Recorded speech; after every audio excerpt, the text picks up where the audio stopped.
Big C and Mike Jones, they call the plays in the zone. Spit facts, no cap, straight to the bone. Gritter, roaring gossip, the field's their home. Huddle up, press play, you're never alone. Sunday sermons, but the church is turf. From Lambeau chills to Miami surf. Quarterback questions, they dissect the worth. Dropping gems like they mine the earth.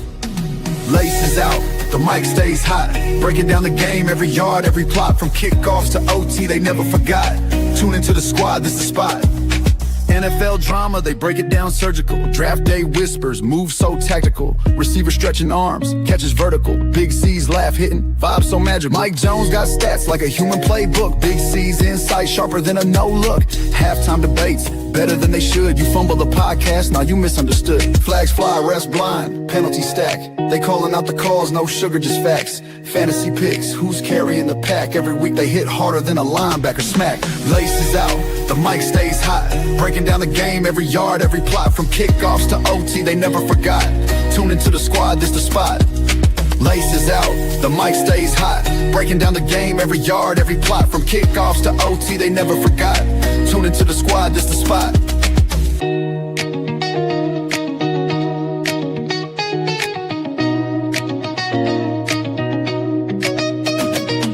Sunday sermons, but the church is turf. From Lambeau chills to Miami surf. Quarterback questions, they dissect the worth. Dropping gems like they mine the earth. Laces out, the mic stays hot. Breaking down the game, every yard, every plot. From kickoffs to OT.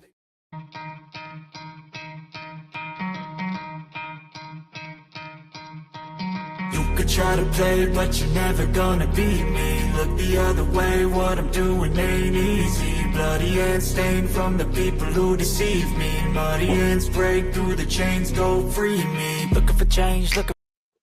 What up, football fans? Welcome to another episode of Laces Out, brought to you by Game Changers Media. How is everyone doing tonight? I am your host, Big C. You all know my co-host, Michael Jones. What up, Mike?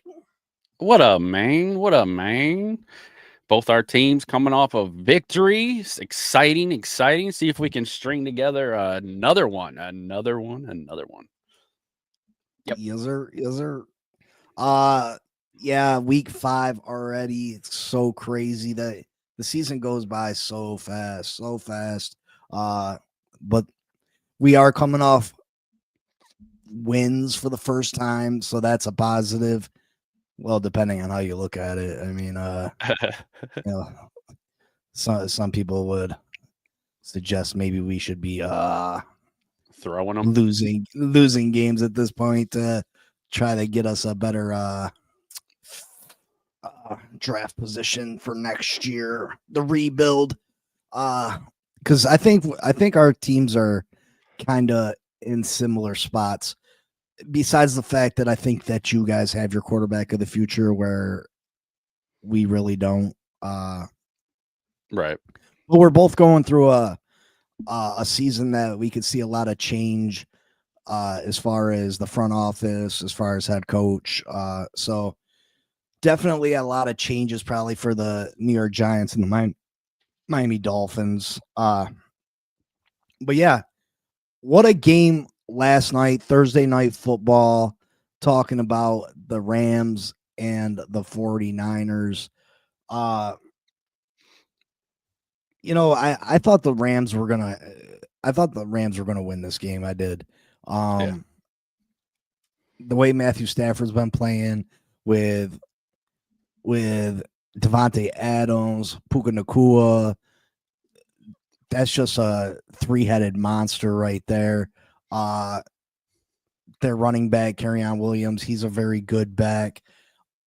I mean, that's a very young defense who can get after the quarterback. So, the 49ers were coming into the game beat up, so many injuries. George Kittle out again.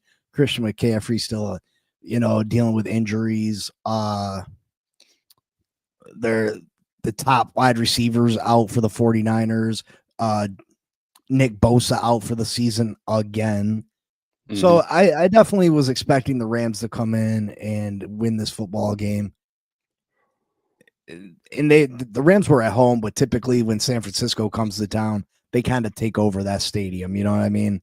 Out in California, you got the You got the 49ers, who are a California team, always have been. Yeah.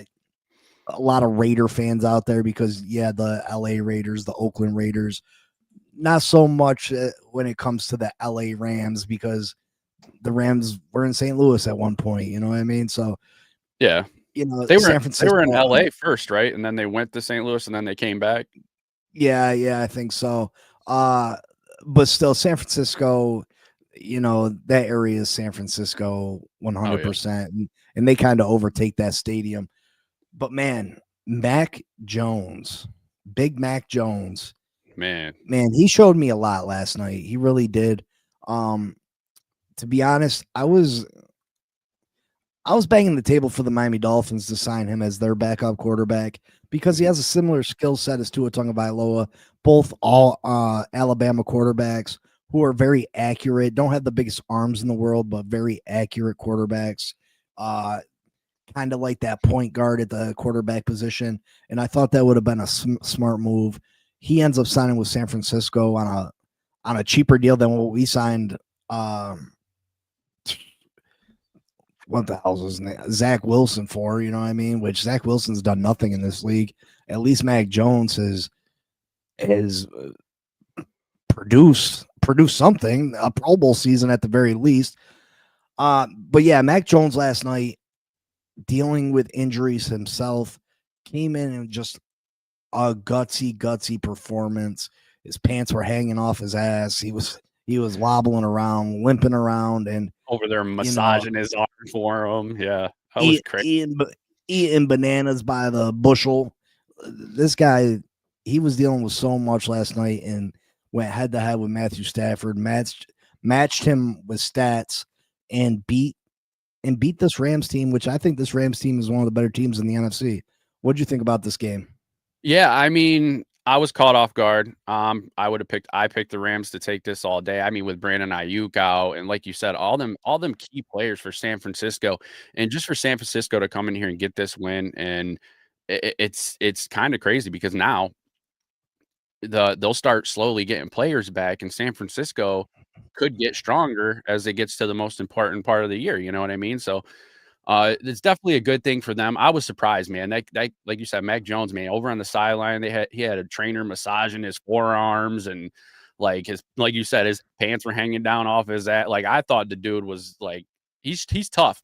And that's the thing. Matthew Stafford's the same way. I don't know if Matthew Stafford would look like he looked over there though, but Mac Jones did look a little goofy over there, all beat up. I honestly thought he was gonna die. Like I thought he was gonna die when they went to overtime and they showed him. I was like, oh, this kid is gonna die. But I just don't get it. Like Matthew Stafford and the Rams, like I flawlessly expected them to go down and get the touchdown, and then they had to tie it with the field goal, and I just don't know. I don't know. They went for it on a 4th down. You could have took the 3 points too. Like I don't know. That's a tough decision. It was a good game. Not what I expected, but it was still a good game. And I just don't know if I would have went for it on that 4th down in overtime. I probably would have took the 3, kicked the ball off, and tried to get the ball back. It's just such a big risk because, I mean, your game's over as you know what I mean? So Kerryon Williams had a tough game with a couple of fumbles. He actually fumbled that last snap, but the fumble at the goal line with the opportunity to take the lead. He had a really rough game. Stafford had a very good game, 30 of 47, 389 yards, 3 touchdowns. Puka had his typical game. Well, actually, Puka had a little bit less than what he normally does. He usually has these huge games. Last night he had only 10 catches for 85 yards and a touchdown. So a little bit off his season average of 14 catches for 160 yards and a score. But Puka cost me 200, actually cost me $900 last night. I had him at 92 yards and 96 yards in 2 separate bets, and he didn't get to either one of those. If he would have got just 10 more yards, and they were driving the ball. Well, I needed the Rams to either tie or win too. Right. So that whole drive screwed me up. But yeah, Devontae Adams, another very good game 5 catches, 88 yards. But Yeah, you know, he came on late. He came on late. Like Matthew was hitting him there in the fourth quarter, hitting him for big gouges. Like I just don't. I'm frustrated because I really didn't see San Francisco beating them, and it really bothers me. I don't know why. well, what Devontae Adams does for this team besides the stat sheet, 5 catches, 88 yards. Yeah, that's a decent game, but he's out there drawing the attention of the defensive back so other players can make plays. I don't know how many different plays they showed last night of Devontae Adams running a route, and he's kind of picking the player but not doing it where he's causing a penalty, especially on the Puka touchdown. He absolutely ran his route, took out his guy and Puka's guy, so Puka was free to score the touchdown. He did that numerous times. He's most teams are putting their number one defender on Devontae Adams. So Puka Nacua is getting the second, third string cornerbacks. You know what I mean? He's not getting the cornerback ones from opposing teams. But we talked about Mac Jones, 33 of 49, 342 yards, 2 touchdowns, 107 QBR. Christian McCaffrey, 22 attempts for 57 yards, nothing serious on the ground. Christian McCaffrey does his damage through the air, though. 8 receptions, 82 yards, and a touchdown. Kendrick Bourne, great game. 10 catches, 142 yards. Him and Mac Jones they got chemistry from when they were both with the New England Patriots. But this game was truly exciting. It was I enjoyed my time watching it. Division rivals out there in the AFC or NFC West, and I think they're the 2 best teams in that division. I know Seattle's playing really good football right now. Arizona's hanging around. But I think when it's all said and done, it's going to come down to those 2 teams for that division title. Yeah. Yeah, you said it's going to come down to Los Angeles and San Francisco. In the West, and that for that division. Yeah. Seattle will probably fall down to 3rd. Yeah, I don't think that was definitely a big deal for San Francisco to get that win last night. So yeah, it puts them at the top of their division, definitely. Sorry. Well, that I gotta suspect that after the way Mac Jones played last night, I would say that San Francisco has gotta be sick that they gave Brock Purdy that new contract and Mac Jones is playing the way he is, because Mac Jones, if Mac Jones can play like that on a consistent basis, you don't need Brock Purdy. You know what I mean? It's definitely not good. There's nothing that Brock Purdy can do that Mac Jones didn't do last night.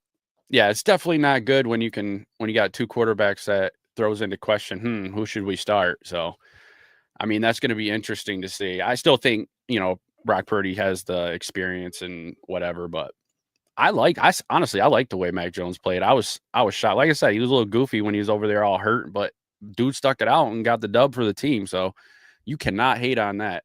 Definitely. Oh, Philly, what do we got? Philly, who are you saying who's not elite? What player? Probably easily one of the most overhyped wide receivers in NFL history. Are you talking about Are you talking about Puka?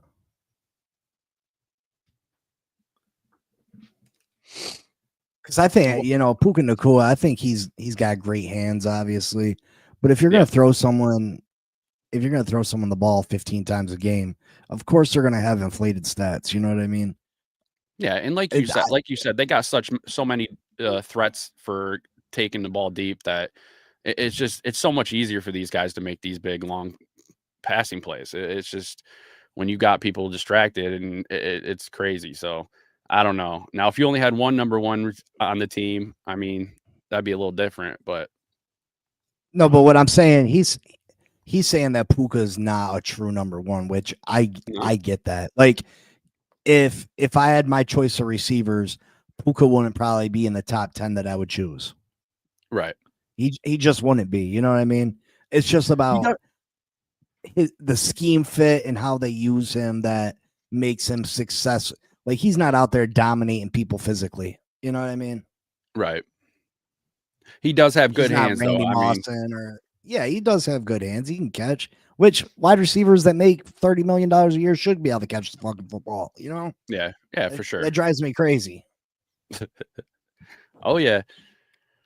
So while we have it, forgot to mention last week, week 4. I know it was a weird week. We didn't have too many shows. But we went. I went 12-3-1. You went 11-4-1, and we're currently sitting at. I'm at 46-17-1. You're 45-18-1. So I'm up by 1. Yeah, that's where we're standing in the Pickems. So honestly, we're both having we have a good start through the first 4 weeks. So that's pretty exciting. Yes, you. Yes, sir. Yes, sir. Are we ready to move on? Yeah, let's get into it. Week 5, baby. All right. Bye weeks. No Steelers, no Bears, no Green Bay Packers, and no Atlanta Falcons, which is good. I think Green Bay needs to recuperate and come up with a better game plan. All right. We got Tennessee, Arizona. I wasn't really too picky on going over this one. I mean, Tennessee's Tennessee.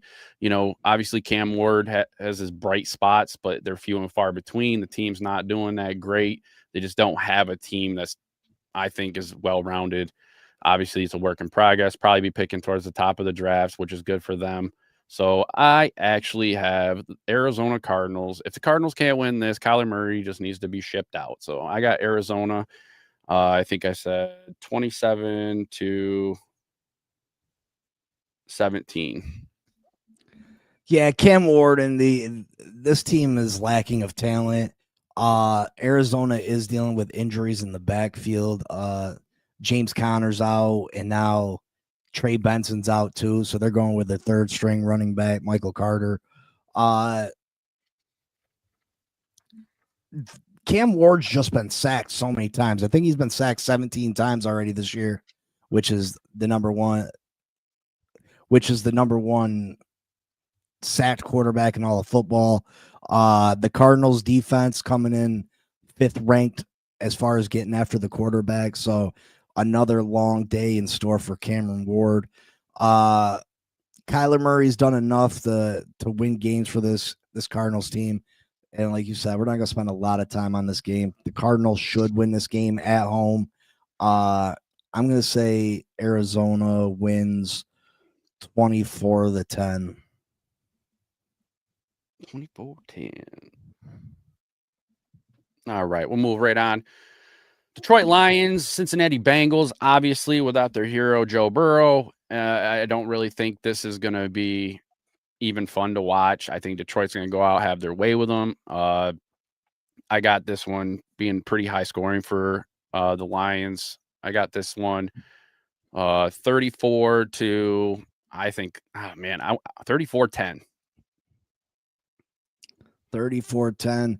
You listen, without Joe Burrow, this team has been an absolute disaster. The defense isn't good.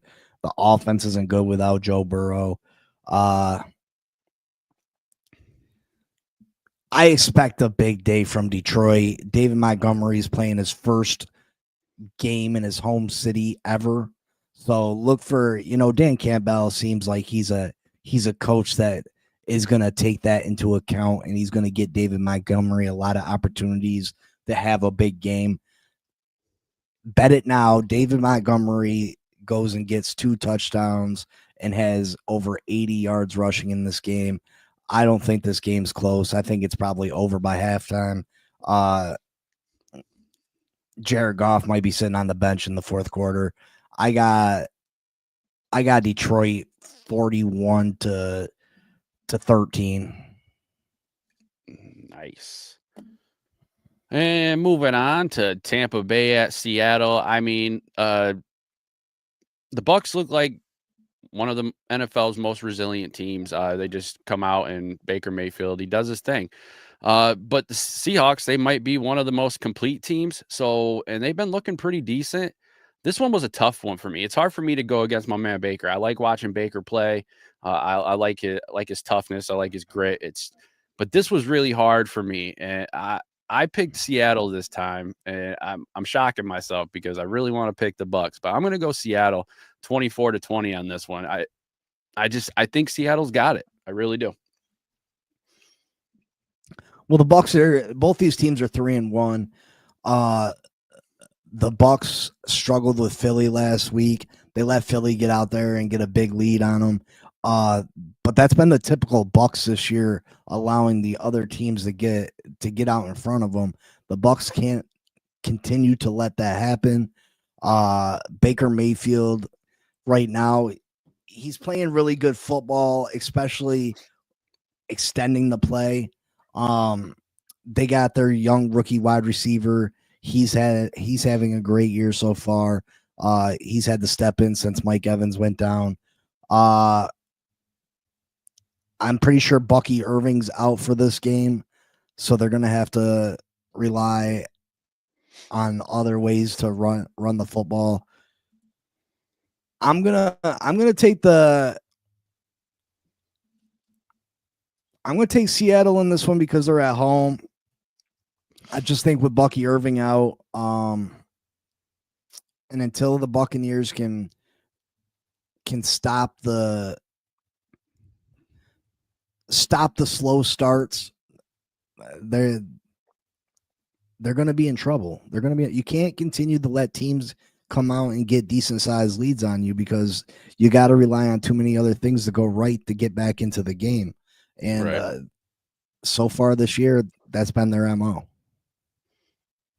You So got I'm going to go. It's going to be a close one. I'm going to go 24-21. Okay. All right. Washington Commanders at the San Diego. Here we go. LA Chargers. Chargers are going to be motivated. I mean, they came in to MetLife. They got beat by Jackson Dart's first start. The Giants defense was crazy. I think they'll come out with a better game plan this week, especially against a team that doesn't nearly have the same pass rush as the Giants. I think it's ultimately, I think Jaden's playing this weekend, if I'm not mistaken. I think he's going to have a good game. I think Jaden's going to play well. He might be a little rusty to start the first half, but I ultimately think this ends up close, but I think the Chargers just have a little bit more want to win after last week's loss. So I got the Chargers 31-27. Well, yeah, I mean, obviously Jaden Daniels being out for the Commanders is a big deal, but Washington's defense has been a huge problem. They've been plagued by explosive plays.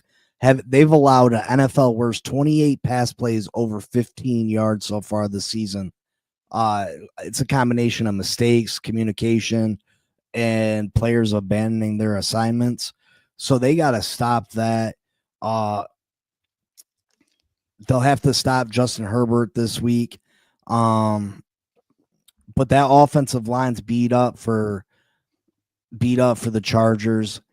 Joe Alt might be out again, and Mekhi Becton probably is not going to play again.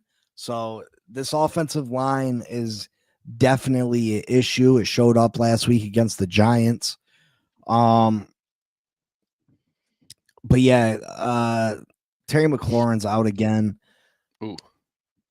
There's just I think Jane Daniels is gonna be a little rusty. I think the Chargers get back on track at home. I like the Chargers 24-17. 24-17. Sounds like fun. Let's see. We got Vegas and the Colts. Vegas and the Colts.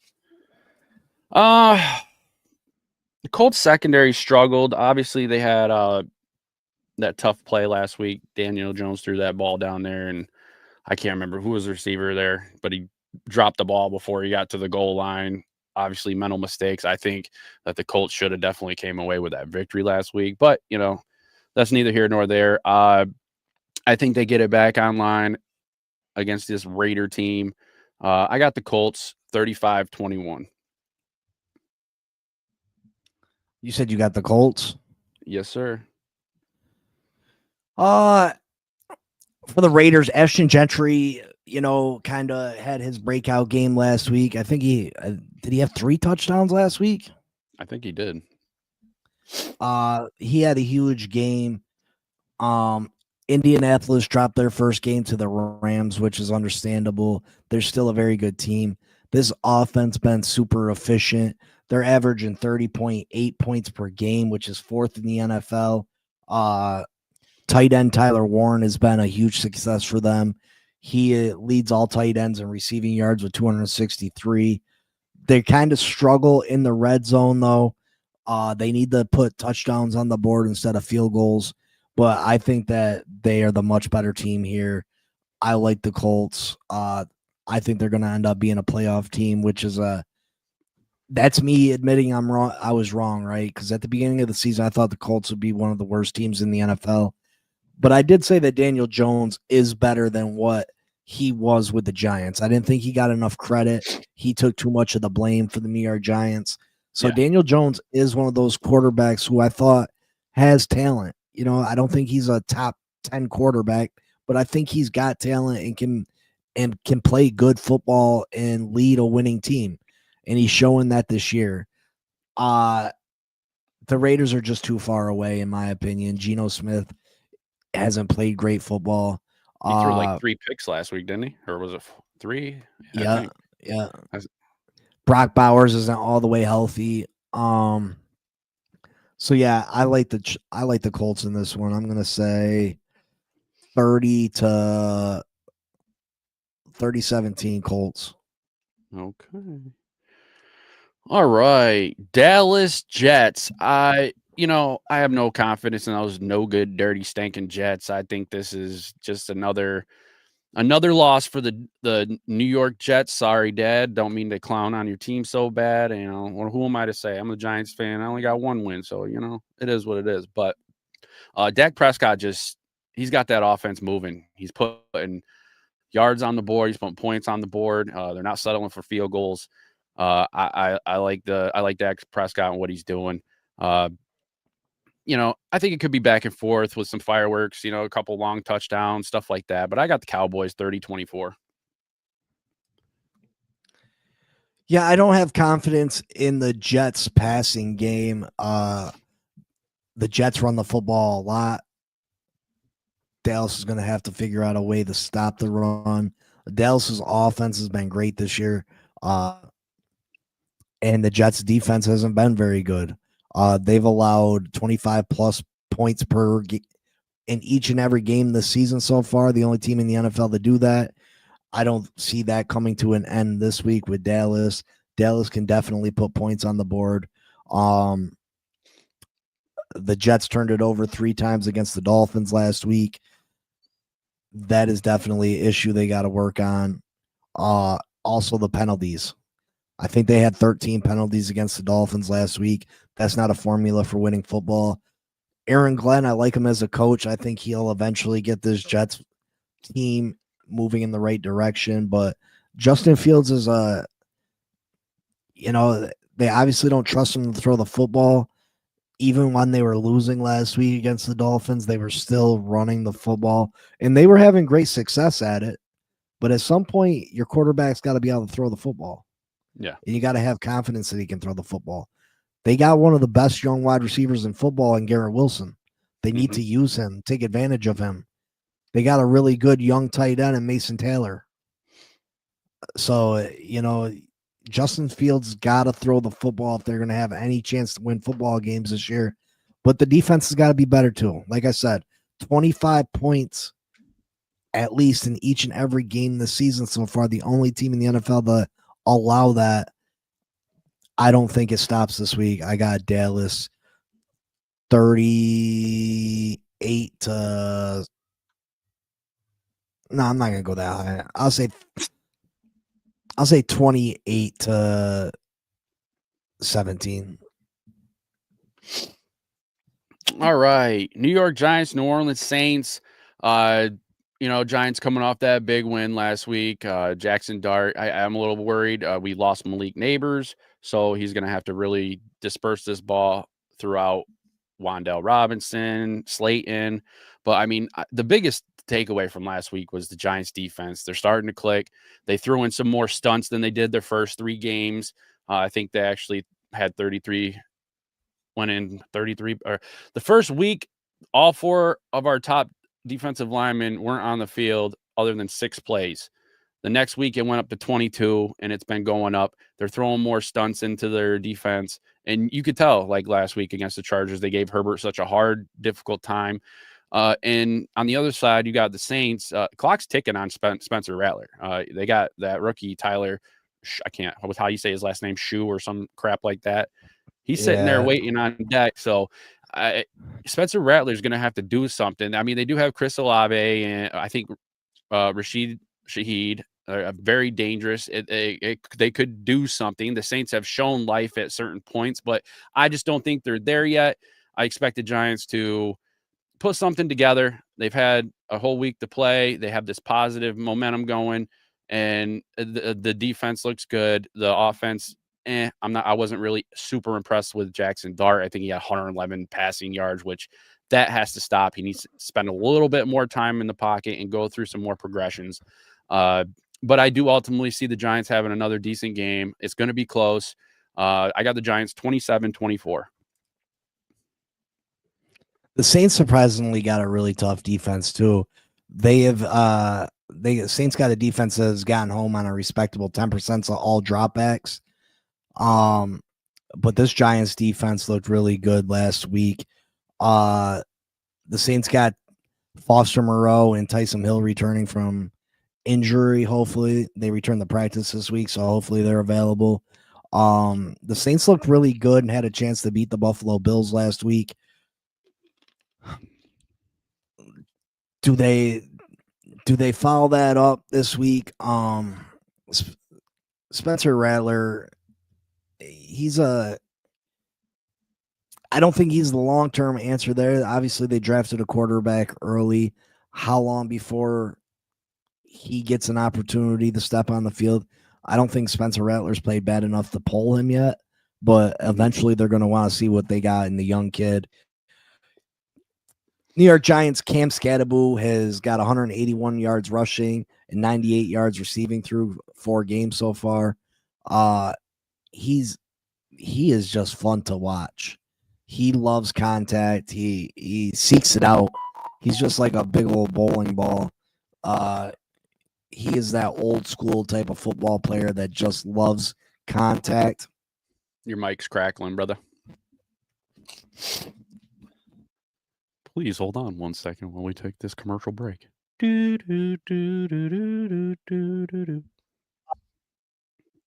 think the Giants defense gets after Spencer Rattler tomorrow, though. I think they get at least 10 quarterback hits. Abdul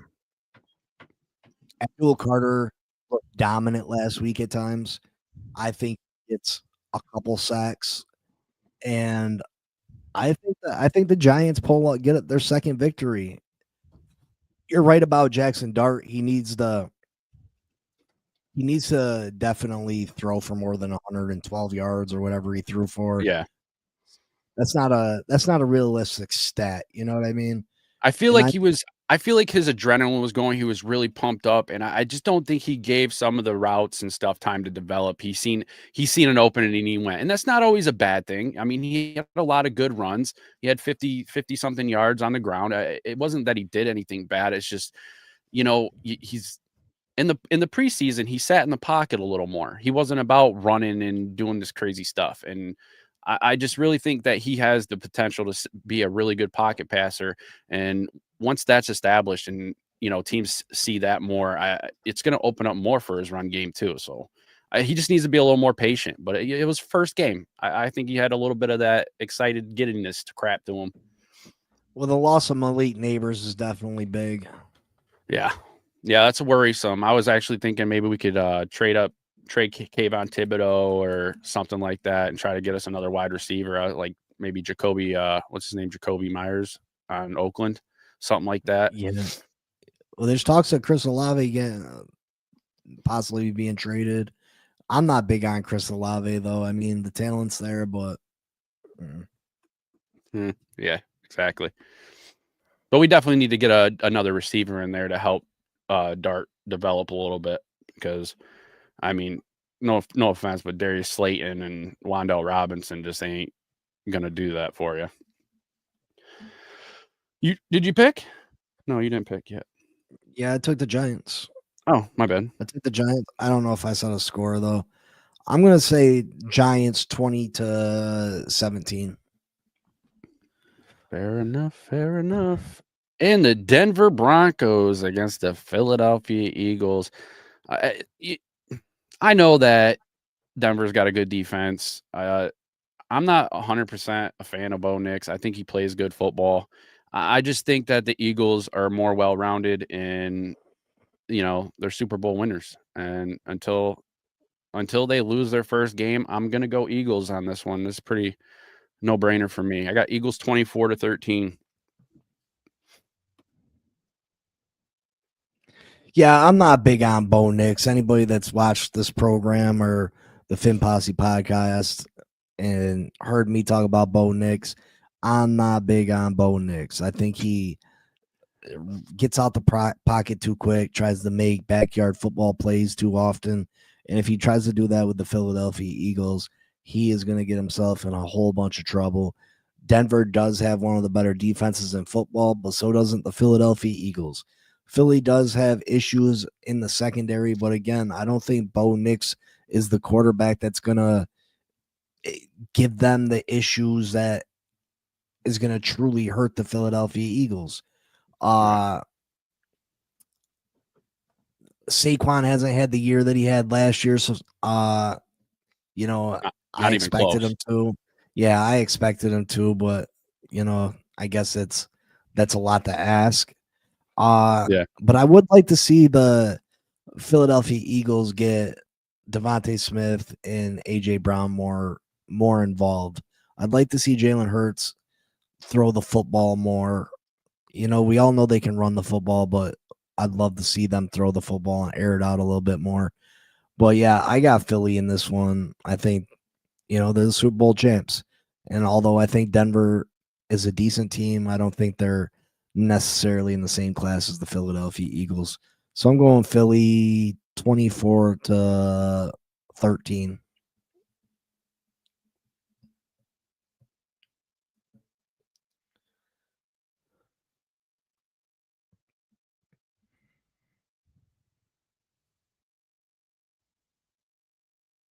Oh, accidentally muted. All right, we got Vikings Browns. Vikings are overseas. They're still overseas. I think that gives them a little bit of an edge over Cleveland. I mean, Cleveland's defense is nasty. There's no denying it. But they're just not there offensively. They don't really scare me offensively. The Vikings have a higher potential to put up actual decent points. So I think this is a no-brainer. I got the Vikings winning this one 34-13. Oh, you're tripping. Dylan Gabriel's getting his first start for the Cleveland Browns. The Cleveland Browns rookie 3rd-round draft pick. Can he get this offense moving in the right direction? I like Judkins out of Ohio State, their rookie running back. If they can run the ball and Dylan Gabriel can make some plays, he's able to get outside the pocket, something that Joe Flacco hasn't been able to do. Joe Flacco is like a statue back there, just allowing teams to tee off on him. I think he makes this offense considerably better. Now Minnesota's got a really good defense, right? But I think Dylan Gabriel can make enough plays because of how good the Cleveland defense is. And Minnesota's offensive line is tore the hell up. We're talking about 3rd stringers at 3 of the offensive line positions going against this Cleveland Browns team. Man, oh man, oh man. The Cleveland Browns have the highest win rate as far as pass rush, the highest win rate in stopping the run. Their defense is just phenomenal. So if they can score more than 14 points a game, which they're averaging through their last nine 9 games, the Cleveland Browns are averaging 14 points a game, dating back from not last year. I think this Cleveland Browns team could be really good this year. They just got to figure out a way to put up a decent amount of points because their defense is top notch.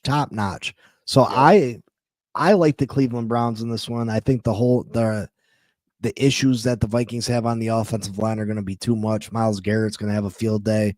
The rookie defensive tackle, what's his name? Mason Graham. Is that his name? Yeah, I think so.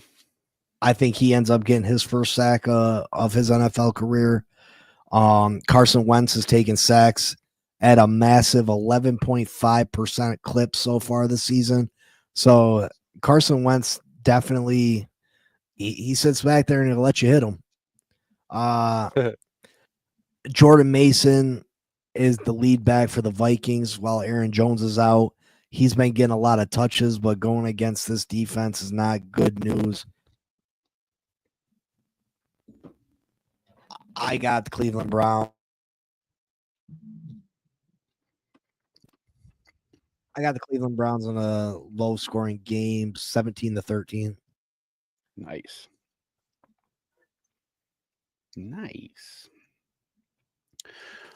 Houston Texans, Baltimore Ravens. Texans got their first win last week, scored 20 fourth quarter points, finally got a win. I'm not sure. Have you heard anything about Lamar? Is he in this week? No, he's out. He's out. I think even with Lamar out, I think the Ravens still take this. I just think they got a better rounded team. I got the Ravens in this one, 28-22.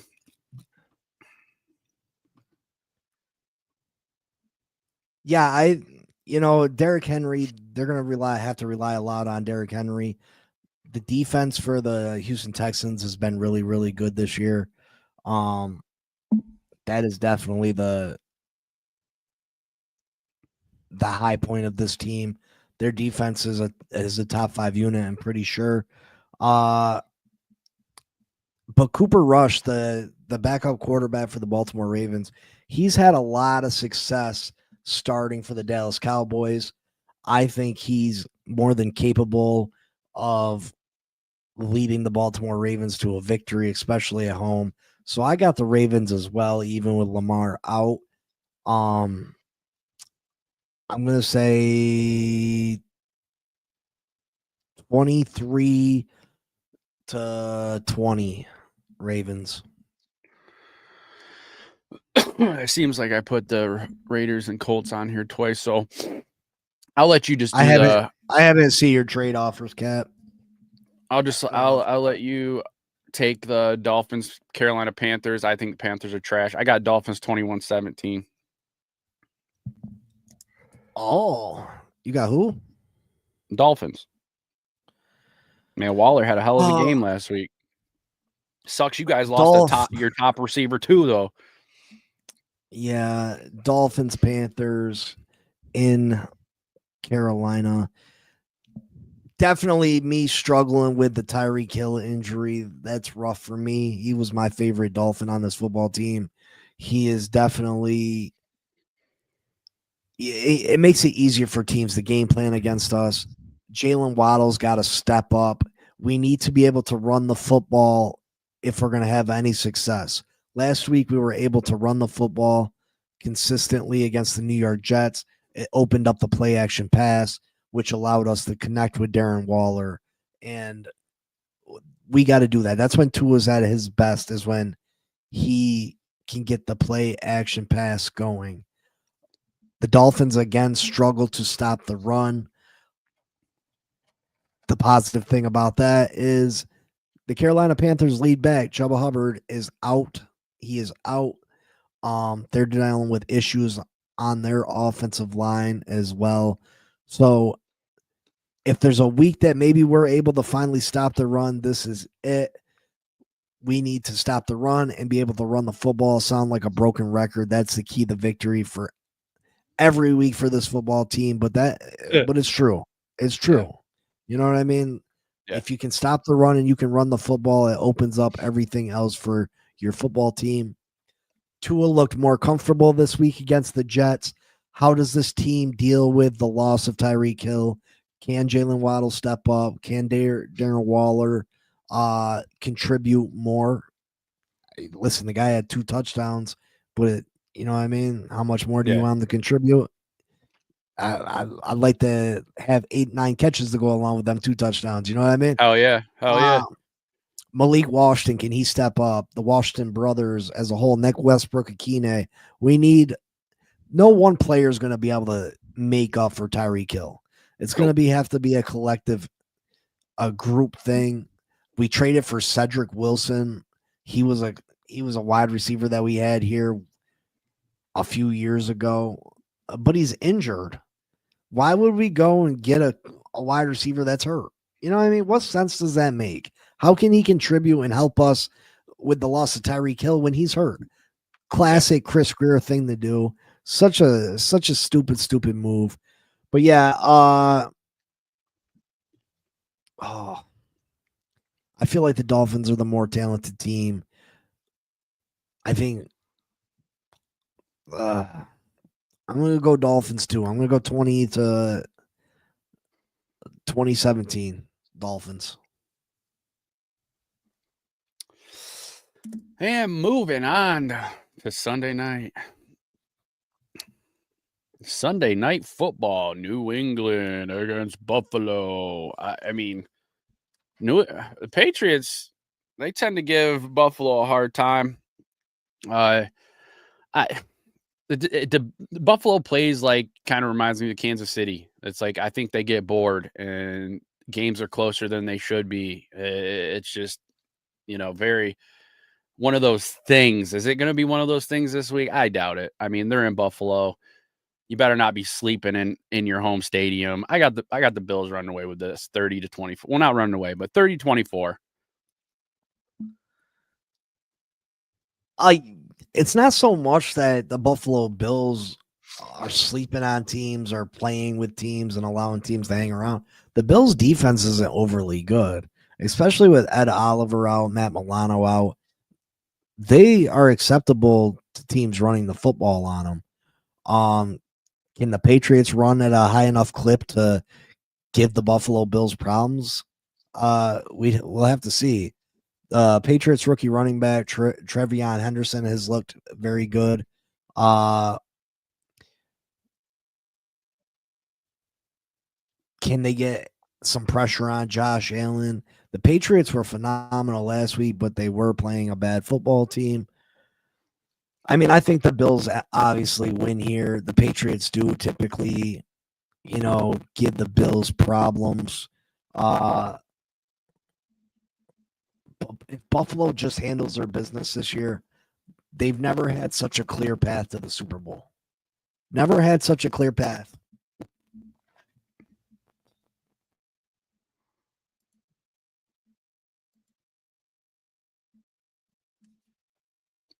Yeah, the Bills have never had such a clear path to the Super Bowl as they do this year. If you look at the Chiefs are struggling. Baltimore struggling. Lamar Jackson's out. They're sitting at 1-3. You don't have the Bengals who have given you issues. Joe Burrow's out. They're one of the worst teams in football. Who do you got to worry about? The Colts? Right. The Chargers? I think we can agree that the Buffalo Bills are superior to both of those teams. So, as long as Buffalo don't get in their own way, this is your chance. This is your opportunity. This is your golden ticket right here. So Josh Allen is got to play at a high level, an MVP level. James Cook has been absolutely phenomenal for the Bills this year. I think he's got 3 consecutive 100-yard games. He's been absolutely great. They need to get better on defense, but I think the Bills win this one. I'm going to take the Bills 30 to 21.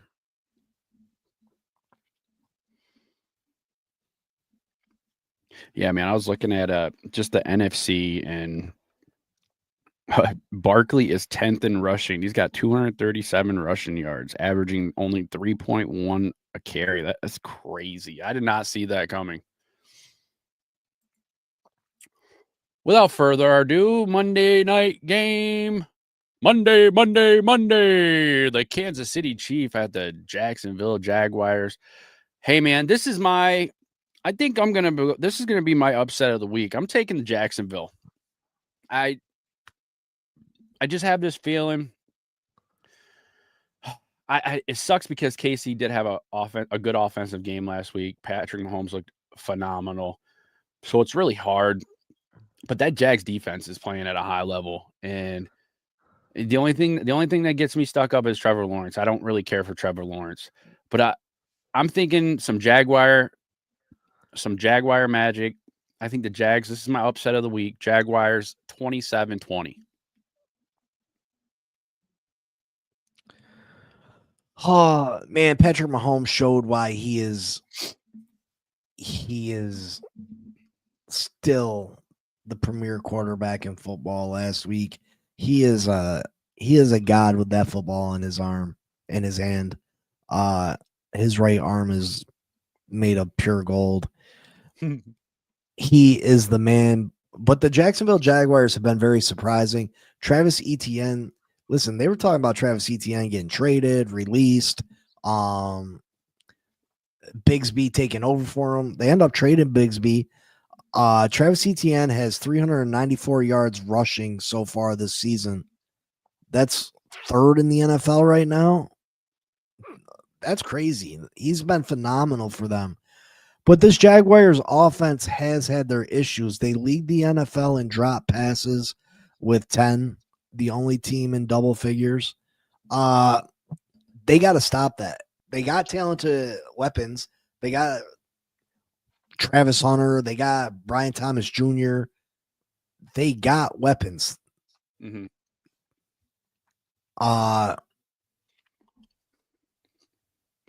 But I mean, I think I got to take KC. Pat Mahomes, the way he played last week, and I know he's not going to come out and have games like that every week, but Pat Mahomes knows that if they don't get things going, that they're gonna put themselves in a hole that is going to be difficult to get out of. So I think Pat Mahomes has another huge game. Look for 3+ touchdown passes again from him. And I like the Chiefs 30-27. Nice. So that's 2 games. That's our slate for this week. Only ones me and you differ on is the Minnesota-Cleveland game. You're taking Cleveland. I'm taking Minnesota. And the KC-Jacksonville game, you're taking KC. I'm taking the Jags. So, yeah. Let's do fantasy. Let's do fantasy player of the week. Who do you think is going to have the biggest fantasy game this week? Oh, damn. I know Matthew Stafford put up like 40 points for me.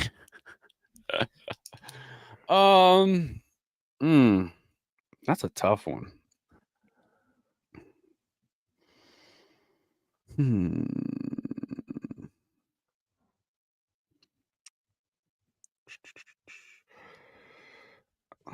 Let's go with. I'm gonna take wide receiver. It don't have to be the highest, like sleeper or anything. I think Chargers, Quentin Johnston. I think he's gonna have a big game receiving. I'm thinking 2 touchdowns, over 100 yards. That's what I got. I'm going to go David Montgomery for the Detroit Lions. Like I said, he's playing his first game in his hometown in Cincinnati. I think Dan Campbell is going to give him plenty of opportunities to get into the end zone. I think Detroit's going to have plenty of opportunities to put points on the board. Bet on this game and bet Detroit heavy. Give the Cincinnati Bengals 20 points. Bet on David Montgomery to score 2 touchdowns and have over 70 yards rushing. Bet it. Bet that game because the Detroit Lions are about to put a hurting on the Cincinnati Bengals. Yes, they are. Poor guys. And that's all I got. That's all we got. All right, folks. Excuse me. I'll be live streaming the Dolphins game tomorrow. I'm pretty sure. Stop in, even if it's only for a few moments. Check it out. I'm pretty animated. While you might watch your guys. You might watch Doug or TD.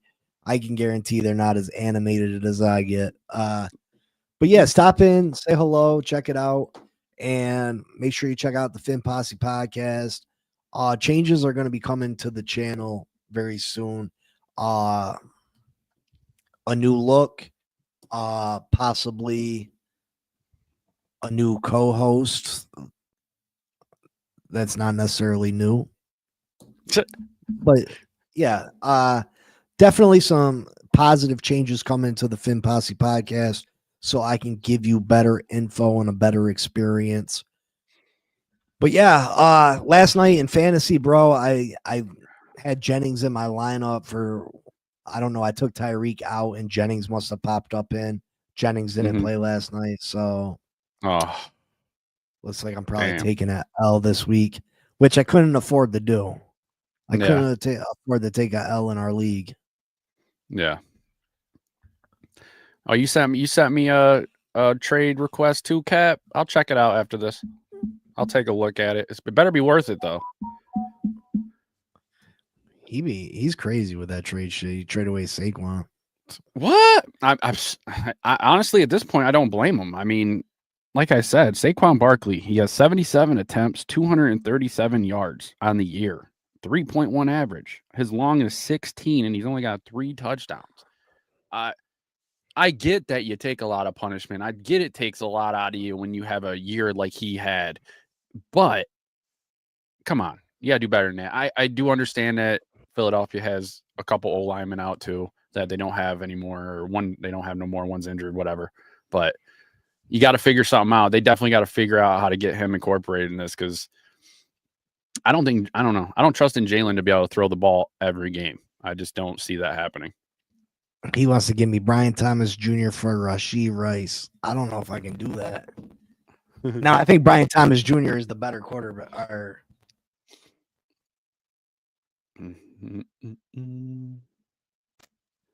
think Brian Thomas Jr. is the better receiver by far, but I think Rashee Rice, when he gets back, is going to be the number 1 target for Pat Mahomes. So, man. Brian Thomas Jr. and Woody Marks for Derrick Henry. He wants Derrick Henry? Yeah.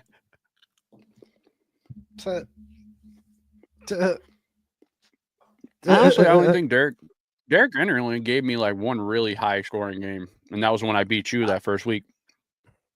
So let me get Derrick Henry. I'll send you a trade offer. All right, folks, that's what we got. I love y'all. I appreciate y'all.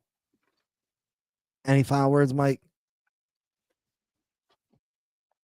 Yeah, I love you guys. Thank you. I might stop in on raid on Big C's podcast on Sunday just to mess around with them. Other than that, we'll see you Monday, and have a good weekend, guys. Enjoy your football. Yeah. Fins up. Peace. Go Giants. Big C and Mike Jones, they call the plays in the zone. Spit facts, no cap, straight to the bone. Gritter, roaring gossip, the field's their home. Huddle up, press play, you're never alone. Sunday sermons, but the church is turf. From Lambeau chills to Miami surf. Quarterback questions, they dissect the worth. Dropping gems like they mine the earth. Laces out, the mic stays hot. Breaking down the game, every yard, every plot. From kickoffs to OT, they never forgot. Tune into the squad, this the spot. NFL drama, they break it down surgical. Draft day whispers, moves so tactical. Receiver stretching arms, catches vertical. Big C's laugh hitting, vibes so magical. Mike Jones got stats like a human playbook. Big C's insight sharper than a no look. Halftime debates, better than they should. You fumble the podcast, now you misunderstood. Flags fly, rest blind, penalty stack. They calling out the calls, no sugar, just facts. Fantasy picks, who's carrying the pack? Every week they hit harder than a linebacker smack. Laces out, the mic stays hot. Breaking down the game, every yard, every plot. From kickoffs to OT, they never forgot. Tune into the squad, this the spot. Laces out, the mic stays hot. Breaking down the game, every yard, every plot. From kickoffs to OT, they never forgot. Tune into the squad, this the spot.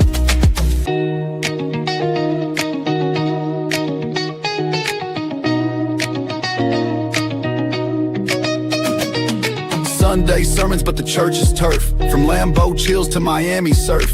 Quarterback questions, they dissect the worth, dropping gems like they mine the earth. Laces out, the mic stays hot, breaking down the game, every yard, every plot from kickoffs to